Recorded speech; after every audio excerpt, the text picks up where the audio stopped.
We're hearing tonight a warning from one of the several hundred FAA employees who was just fired.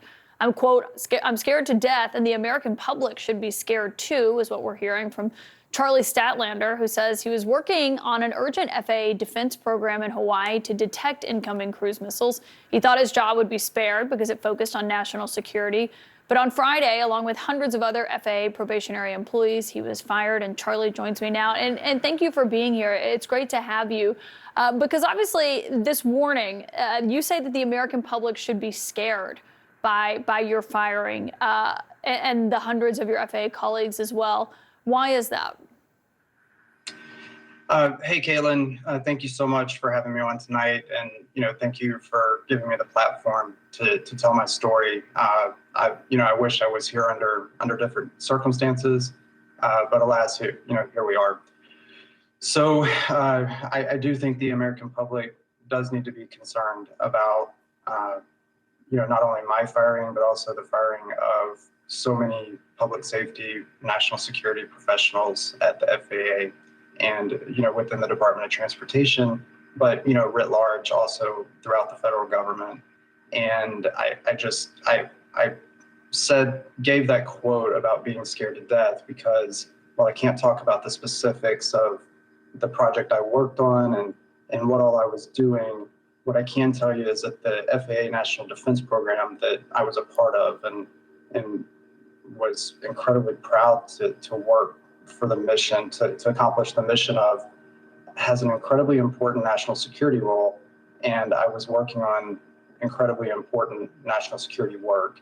And by being summarily fired without any warning, actually while I was in the process of working, I think that is detrimental to national security. You were at work when you got fired?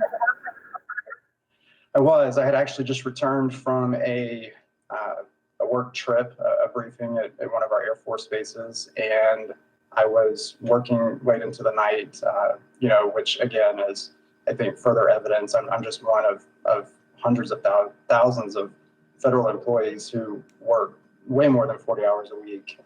And it goes to show that the rumors that are being spread by the administration and DOGE that federal workers are just leeches on the government are incorrect.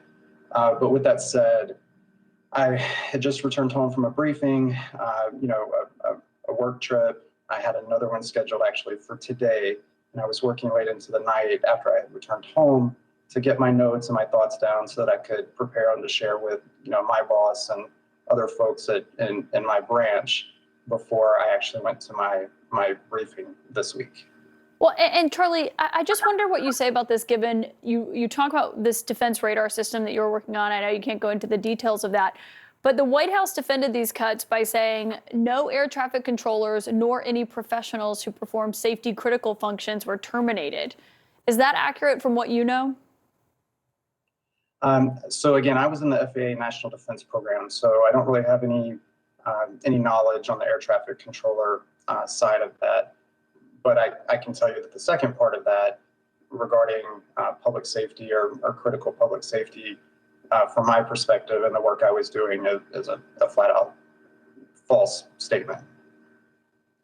Charlie Statlander, I know that this obviously came as a shock to you. Thank you for coming on and sharing your experience. It's good to hear from someone who actually went through this instead of just looking at the numbers, to actually hear from a person who was affected by this. Thank you for sharing that with me tonight. Hey, thank you so much, Caitlin. The U.S. Department of Agriculture is now working to rescind termination letters sent to employees working on bird flu response. Those workers were among the scores of firings at multiple federal agencies, including the U.S. Forest Service. Joining us now is Amanda Mae Downey. Amanda, thank you for coming on. So you worked for the Forest Service. Did you ever think you'd be in this position? You would be on the chopping block? So as a probationary employee, there's always that risk, right? But I worked hard and I did my job, and I did not think that this would be something that would happen to someone who goes in under these conditions and proves themselves and works really hard. And that's been a real gut punch for me. I imagine it has been. And from what I read, you know, you have a family that you're trying to support. Tell us about the process of termination, what that was like for you. Are you still getting paid? When does your pay end? Yeah, so I received a text message from my supervisor asking if I had a minute to talk. I was actually busy helping my daughter move unexpectedly in Grand Rapids from her college apartment. And then he called and left a voicemail. I was still busy. I missed it. I did call him back. He said that I needed to come in and speak to him before, I believe it was close of business on Monday, that we had to wrap it up over the weekend. And so, as directed by my union, I sent a message just clarifying that I was going to receive premium pay as a callback to be called in on a holiday. He did respond and confirm that I would be. And so then I went in on Monday to receive my termination letter from OPM, which I believe you guys have a copy of, and was able to pack up my stuff. I had to turn over my accountable property to another employee. I was there for about 3 hours, I think. So we're showing it here on the screen. You say received and accepted under duress. Why was it important to you to add that line? It was really important to me because there are so many policies under concern that we don't believe are being followed as employees, and we are, looking to our union for guidance on those things.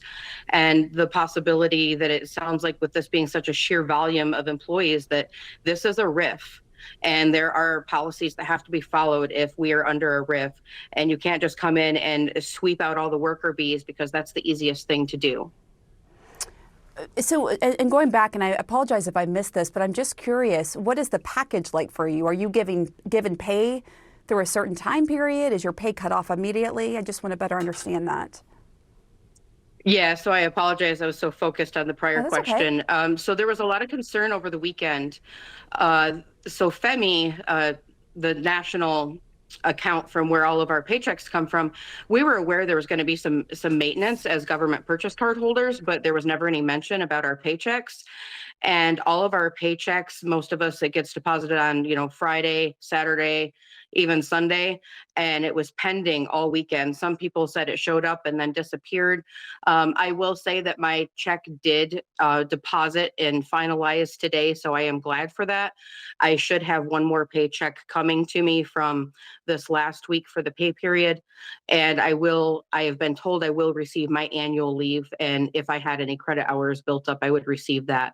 We do not receive our sick time that we have reserved. So you worked with the Forest Service, which manages and maintains public forests and grasslands and is critical in wildlife protection. What is your biggest concern now that so many of the agency's workers are gone? What do you think the impact will be? Do you think people will feel this? Definitely. I think it's going to be a tremendous impact. First it's going to hit us and our families and our amazing coworkers, and that's going to impact our communities. It's going to have a ripple effect. Eventually, you will see that our natural resources and our beautiful public lands will not have the same standard of care, and that's going to affect tourism and our economy. I have lived and worked and played in this community my entire life and chose to stay here, and I genuinely believe in that. And to see the impact that this is going to have, knowing that my community depends so strongly on our tourism, is just heartbreaking. Just to be clear, I know we have to go, but did you get any reviews that you weren't performing the way that you should have been or anything like that? I received a merit-based pay increase this fall, which if you're an unsatisfactory employee, you would not receive that. Amanda Mae Downey, thank you so much. I appreciate you coming on and sharing your story, and best of luck to you.